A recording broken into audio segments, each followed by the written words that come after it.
Jeshi la Iran laendelea na operesheni yake ya Ahadi ya Kweli namba 4 kwa kushambulia uwanja wa ndege wa Ben Gurion kwa ndege zisizokuwa na rubani. Iran katika operesheni yake imeushambulia vibaya uwanja wa ndege wa Ben Gurion. Msemaji wa jeshi la Jamhuri ya Kiislamu ya Iran amesema kuwa jeshi hilo limetekeleza shambulio kwa mafanikio dhidi ya uwanja wa ndege wa Ben Gurion katika mji wa Lod, umbali wa kilomita 15 kusini mashariki mwa Tel Aviv, kwa kutumia drone ya kisasa ya Arash-2.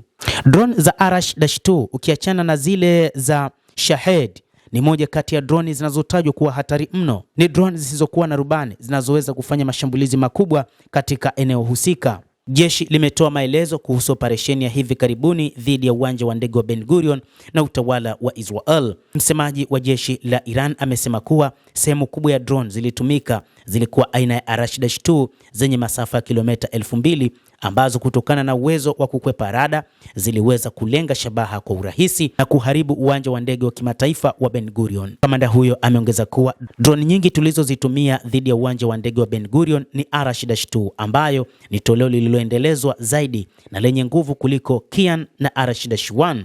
Ina uwezo wa kufika umbali wa kilomita 2000 na katika istilahi yetu huitwa drone zinazolenga maeneo ya Israel.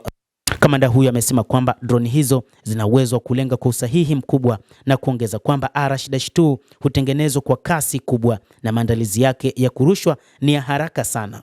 Kwa hivyo tunapofanya uamuzi tunaweza kuzindua idadi kubwa kwa urahisi. Msemaji wa jeshi hilo pia ameongeza kusema kwamba shambulio lililofanywa katika uwanja wa ndege wa Ben Gurion ni kubwa mno zaidi ya kijeshi kwa utawala wa Israel.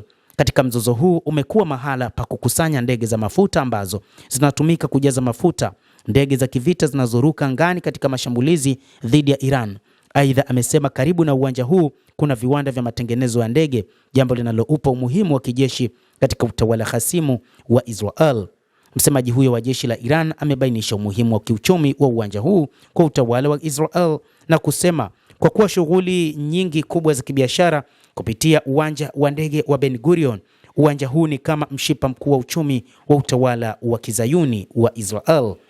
Akizungumza malengo ya operesheni hiyo, amesema katika mashambulizi dhidi ya uwanja wa Ben Gurion tulilenga ndege za kijeshi, matanki ya mafuta, miundombinu ya rada na miundombinu ya uwanja wa ndege. Taarifa tulizonazo zinaonyesha kuwa safari za ndege zimepata hitilafu, hakuna kutoka wala kuingia, anasema kamanda huyo. Endelea kutufuatilia mtazamaji, na nikusihi usisahau kulike, usisahau kucomment, kadhalika usisahau kusubscribe channel yetu hii ili upate habari hizi kwa mapana kupitia The World News. Jina langu ni Adam Hussein.